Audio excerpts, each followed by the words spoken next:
100 సంవత్సరాలు నిండినై దాశరథి గారు వారి యొక్క పుణ్య జన్మనెత్తి మరి వారు మన తెలంగాణ స్వతంత్రం కోసం పోరాటం చేసినటువంటి వ్యక్తి.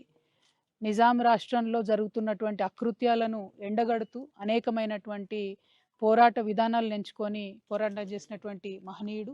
ఆయన కళాన్ని జుల్పించి ప్రజలందరినీ కూడా ఆ కాలంలో జాగృతం చేసినటువంటి వ్యక్తి. మరి ఈ కిల్లా రామాలయంలో ఇప్పటి వరకు అన్న చెప్పినట్టుగా మరి ఆనాడు నిజాంకి వ్యతిరేకంగా పనిచేసినటువంటి స్వతంత్ర ఉద్యమ యోధులందరినీ కూడా ఇక్కడ బంధించి పెట్టినటువంటి అంశం మనందరికీ తెలిసిందే. దాశరథి గారిని, వట్టుకోట ఆల్వార్ స్వామి గారిని ఇద్దరిని కూడా ఒకే బ్యారాక్లో పెడితే మరి అన్న చెప్పినట్టుగా ఆజాన్ బహుడైనటువంటి వట్టికోట భుజాల మీద ఎక్కి దాశరథి గారు నా తెలంగాణ కోటి రతనాల వీణ రాసింది మన నిజామాబాద్ గడ్డ అని మనందరం కూడా గర్వంగా అనేక సార్లు చెప్పుకున్నటువంటి సందర్భం. మరి ఆ సీన్ మొత్తం రీక్రియేట్ చేయాలి. ఈ కిల్లా రామాలయం జైల్లో దాశరథి గారి ప్రతిమను, వట్టికోట ఆల్వార్ స్వామి గారి ప్రతిమను అట్లనే గోడ మీద నా తెలంగాణ కోటి రత్నాల వీణ రాసి మరి ఆనాడు నిజాం సైనికులుగా కూడా వేషధారణ ఉన్నటువంటి వాళ్ళన్నీ కూడా రెడీ చేపించి పెట్టడం జరిగింది.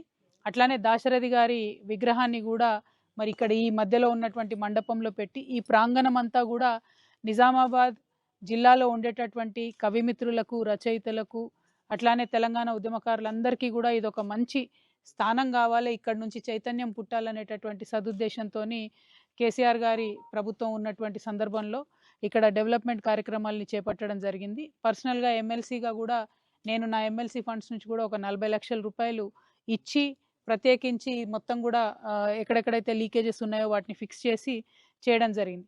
సరే, అనుకోకుండా మా ప్రభుత్వం మరి మారిపోయినటువంటి సందర్భంలో ఇక్కడ శత జయంతి సంవత్సరం వచ్చింది. నిజానికి ఇప్పుడున్నటువంటి ప్రభుత్వం దాశరథి గారి శత జయంతి ఉత్సవాలను చాలా పెద్ద ఎత్తున నిర్వహించాల్సి ఉండే. మేము గత కొన్ని నెలలుగా గుర్తు చేస్తున్నాం ప్రభుత్వానికి. కౌన్సిల్లో కూడా ఎమ్మెల్సీగా నేను చాలాసార్లు మాట్లాడాను. దాశరథి గారు చాలా గొప్ప వ్యక్తి, మన తెలంగాణ యొక్క వారసత్వ సంపద దాశరథి గారు. వారిని వదిలేయొద్దు, వారు చేసుకున్నటువంటి, వారు రాసినటువంటి అనేకమైనటువంటి రచనలు గుర్తు చేసుకోవాల్సినటువంటి సందర్భం, వారి పోరాట స్ఫూర్తి గుర్తు చేసుకోవాల్సినటువంటి సందర్భం అని పదే పదే ప్రభుత్వానికి చెప్పినా కూడా దున్నపోతు మీద వానబడ్డట్లు ఉన్నదే ఈ ప్రభుత్వానికి తప్పితే కనీసం తెలంగాణ సోయి అనేటటువంటిది లేదు అన్న విషయం మరొకసారి స్పష్టంగా రుజువైతున్నది.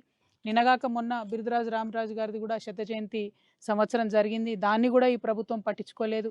ఇప్పుడు దాశరథి గారి శత జయంతి సంవత్సరం జరుగుతుంది. మరి అనేక సార్లు గుర్తు చేసినా కూడా పట్టించుకుంటలేదు.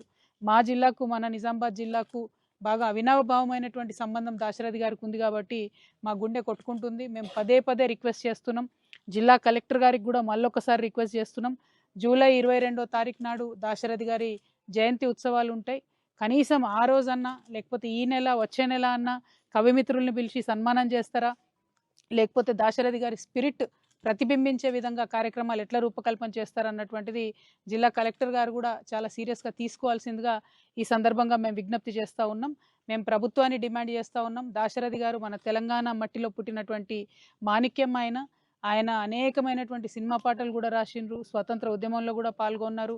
అనేక రకమైనటువంటి కవితా రూపాలను, నవలలను, నవలికలను ఆయన యొక్క ప్రతిభ అన్నది ఇంత అంత అని చెప్పలేనటువంటిది. అవన్నిటినీ కూడా ఇప్పటి తరానికి పరిచయం చేయాల్సినటువంటి బాధ్యత మాత్రం ప్రభుత్వం మీద ఉంటుంది.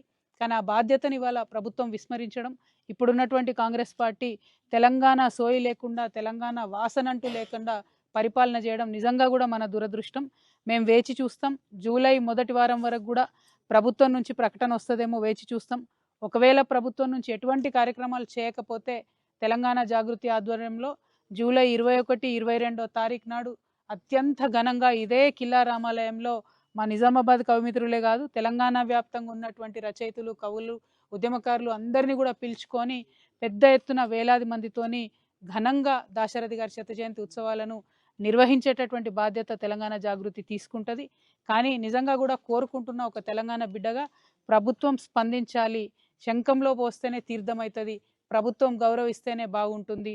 శత జయంతి సంవత్సరం దాశరథి గారిని విస్మరించి చరిత్రహీనులుగా మిగలవద్దని చెప్పి నేను ఈ ప్రభుత్వానికి హెచ్చరిక చేస్తూ ఉన్నాను.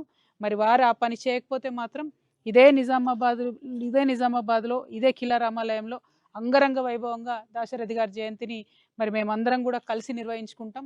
దానిలో ప్రధాన పాత్ర తెలంగాణ జాగృతి పోషిస్తుందని ఈ సందర్భంగా నేను తెలియజేస్తా ఉన్నాను. ఒక పక్క తెలంగాణ సోయిని విస్మరించారు, ఇంకొక పక్క గత 2 రోజులుగా నేను జిల్లాలో చూస్తూ ఉన్నాను, అనేక చోట్ల వడ్లు ఇంకా కూడా కొనుగోలు చేయనటువంటి పరిస్థితి కనబడుతున్నది.